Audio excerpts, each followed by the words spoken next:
If you really paid attention, there is a predictable cycle to Genshin Impact updates. The developers announce a new feature, something the community has been asking for, and for a moment, there is hype. And then the details come out. There is always a but, there is always a catch to it. It reminds me of that old horror story, The Monkey's Paw. If you've never heard of it, it is about a cursed object that grants wishes, but the trick is, the wishes are granted in the most literal and twisted way imaginable. Think of it like this. An artist wishes to be world famous for their paintings. The paw grants it. The next day, they have a tragic accident that leaves them unable to ever paint again. Their story becomes a media sensation, and because of the tragedy, their existing art becomes priceless and globally recognized. They became famous for their art, just like they wished, but at the cost of being able to create it. The wish comes true, but the outcome is a hollow, painful irony, and that is what it feels like playing this game sometimes. The developers have perfected corporate digital version of the monkey's paw. Every update is a wish granted with a twist. You wish for a skip button for the story quest? Granted. But it is not the dialogue skip button you have been begging for years. You wish for a safety net on the weapon banner? Granted. But the safety net disappears every 3 weeks after the limited banner is over. You wish for a free old limited 5-star character? No. But here's a mail search function. The difference is, in the story I just told you, the artist would be horrified. In the Genshin community, a lot of players thank the paw for granting the wish at all. You scroll down into the comments of videos calling this out, or in Twitter, people are actually defending these issues. It is a free game. It is better than not.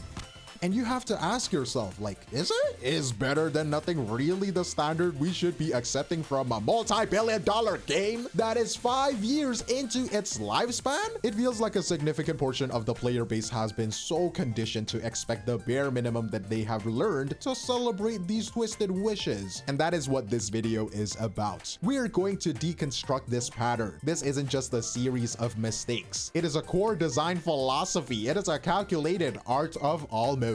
It is the strategy of providing the illusion of fulfillment while making sure the real thing is always just over the horizon. It is a framework designed to keep you perpetually striving. So today, we're going to break down these monkey's paw wishes one by one, and we will start with the foundation, the daily systems you interact with every single time you log in. The core loop of the game isn't really designed for you to feel a steady sense of growth. In many ways, it is designed to wear you down. It all begins with resin, the energy system that dictates how much you are allowed to play. It regenerates at a rate of 1 resin every 8 minutes, meaning it takes more than a full 24-hour day to replenish from empty. Now, after a lot of feedback, they did increase the maximum resin you can hold, which sounds good. The issue was never the size of the wallet, however. It was the slow trickle of money going into it. The core regeneration rate, the actual problem, was left completely untouched. Hey guys, I know we were all worried about how much food we were allowed to eat every day, so I came up with the great solution.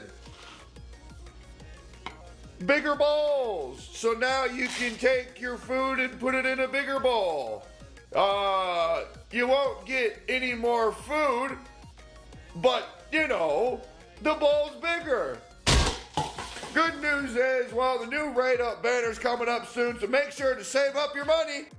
And then they gave us another solution, transient resin, an extra bit of resin you can buy weekly from the Serenity pot. On the surface, that is great. The catch though is that it expires after 7 days. You can't save it, you have to use it. The result is a solution that adds its own small layer of pressure. Another appointment to keep. And what do you spend that carefully managed resin on? The farming domains. Normally, these are on strict daily rotation. If you need a certain book for your character, you might only be able to get it on a Monday and Thursday. But sometimes they'll lift this restriction, and for a brief moment, the system feels so good. It respects your time. The reality is that this freedom is mostly for returning players to catch up. For everyone else, it is a temporary event, lasting for a fleeting 1-week period when a new character is released. You get a taste of a better system before it's taken away from you. But the true masterpiece of this design, the greatest source of long-term frustration, is the artifact system. Building a character is all about getting good artifacts, and getting just one good piece is like trying to win the lottery 5 times in a row. There are 5 distinct layers of luck or RNG that have to go your way. First, you have a 50% chance of getting an artifact from the set you even want. If you get lucky, you then have to hope it is the right piece. You need a sands, but you get another flower. And if you get really lucky and the right piece drops, it has to have the right main stat. You need attack, but what you got was defense. It's useless. But imagine you hit that jackpot. Right set, right piece, right main stat. It is still not over. It still needs good starting substats. And even if you clear all 4 of them, you level it up 5 times, praying the upgrades go into one of the good substats you have instead of the useless ones. This last step is where the most promising artifacts go to die. This design changes what progression means. You are no longer earning your power through effort. You're just pulling a slot machine over and over and over and over and hoping to win it. 1 day, 1 week, 1 month, and 1 year, and it's still not over. This artifact set is the spit in the face to hardworking individuals everywhere. People like me who go to work 12 hours a day. Single fathers, mothers, parents, kids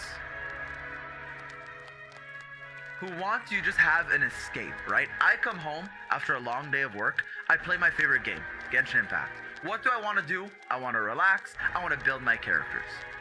So you're telling me now that the place I've been farming for 3 years, almost, well, 1,050 days to be roughly exact, is now obsolete? So all the pieces I got are useless? I'm gonna be running 4 Vermilion on random characters? Just an off piece? Bro, I'm an off piece. But you know what? Some time ago, they introduced a direct solution for that final, most painful layer of luck, a system, an item called Dust of Enlightenment. In simple terms, it's insanely good. It lets you take a fully leveled artifact that had its upgrades go into the wrong substats, and then you can re-roll them. It is the ultimate fix for an artifact that was almost perfect. So what is the catch? What is the monkey's paw twist? It's scarcity. This item is so incredibly rare that for most free-to-play players, you will only be able to use it on one single artifact per version. If you want to fix more of your artifacts, the game is more than happy to sell you the dust you need through the Battle Pass. How great, you need to pay for it. Insane. Who saw that coming, am I right, HoYoverse? Genshin does not want to make any money. Woo. Anyways, that is the almost fix for bad upgrades, right? As for the problem of getting bad artifacts in the first place, we were given the Artifact Strongbox, a way to trade 3 of your useless artifacts for 1 new one. And it is almost a good idea. The 3-to-1 trade-in ratio is a pretty bad deal, costing you a massive amount of resources. But the critical flaw is that the Strongbox is always out of date. New meta-defining artifact sets are only added a year or more after they are released. So if you're building a new character, you can't use it. You have to go right back into the frustrating domains. It is a catch-up tool that by design never lets you actually catch up to what is relevant now. It is on this foundation of carefully managed frustration that the entire monetization strategy is built, because once the problem is established, the next step is to sell you the solution. Take the characters themselves. In the early days, getting a 5-star character at their base level, what players call a C0, felt complete. Their constellations, the upgrades from pulling duplicates, were nice bonuses. That philosophy was clearly shifted. With newer characters, it feels like you are being sold a problem, with the solution locked behind that 1st or 2nd constellation. A character like Neuvillette is vulnerable while attacking at C0, but his C1 fixes that by giving him that interruption resistance. Furina's team-wide buff is her entire purpose, but it builds up slowly at C0. Her C2 makes it stack so fast that the problem just disappears. Or maybe you have a problem with Mavuika's motorcycle. It is a pattern. An intentional flaw is part of the base character, and the fix is conveniently waiting in the gacha. The C0 character becomes a trial version, and once you have the character, you need a weapon. This brings us to the weapon banner, a system the community widely considers the most scammy part of the game. After early outrage, the Homa incident, they introduced the epitomized path as a safety net. You choose the weapon you want, and if you get the wrong one, you get a fate point towards a guarantee. Sounds fair, I guess? The trick is in defining fine print. Those fate points vanish when the banner ends. That single rule transforms the safety net into a tool of manufactured urgency, pressuring you to keep spending right now or your progress is wasted. It preys on a psychological trick. It is called the sunk cost fallacy. I'm sure you heard about this a lot. It is the feeling that you have already put so much in that you can't possibly stop. And this isn't a one-time issue. The new Chronicled Wish banner, a great idea for targeting old characters, uses the exact same non-transferable fate point system. It is a deliberate, reoccurring design choice. Even the character banner safety nets are almost useless. The Capturing Radiance system is designed to protect you from losing the 50-50 coin flip repeatedly. Its requirements, however, are so high that it might as well not exist. It only has a chance to trigger on your third consecutive loss and is only guaranteed on your fourth. The number of wishes required to see this system activate is astronomical, but the most blatant example is letting characters level up to 100. It offers the idea of new progression, but the required material is locked behind getting a character to their maximum constellation, C6, and then pulling even more copies. This isn't a feature for dedicated players. It is exclusively for the absolute highest spenders. It is a whale wall, a progression path 99% of the player base will never walk down. The game's progression and monetization are built on this almost philosophy, but the design doesn't stop there. It extends to the very fabric of the game itself. This philosophy shapes the entire player experience. It dictates not just what you chase, but how you are allowed to play. Take quality of life, the small things that make a game more enjoyable. For years, one of the biggest requests has been a skip button for dialogue. Eventually, the developers announced a one-click time skip, and for a moment, people were hopeful. Oh my god, the devs listen, finally, skip button, wow, wow, wow, wow, wow. The feature, however, just automates the in-game clock for quests. It solves a minor inconvenience while completely ignoring the actual request. This is a reoccurring theme. We get minor unrequested features like a mailbox search function. Who uses that? While major concerns from the game's own surveys go unaddressed for years. The effect is a feeling that they are either not listening or deliberately missing the point. You see it again with the artifact loadout system. Players just wanted a simple button to save the 5 artifacts a character is wearing. Instead, we get a clunky system where you set up filters and it often picks the wrong pieces anyway. To top it all off, you get only 2 loadout slots per character. I mean, if the feature itself is not working, then I guess it doesn't matter how much slots it has. The solution is so inconvenient that most players don't even bother with it. Just can't do it. I can't take this shit no more, man.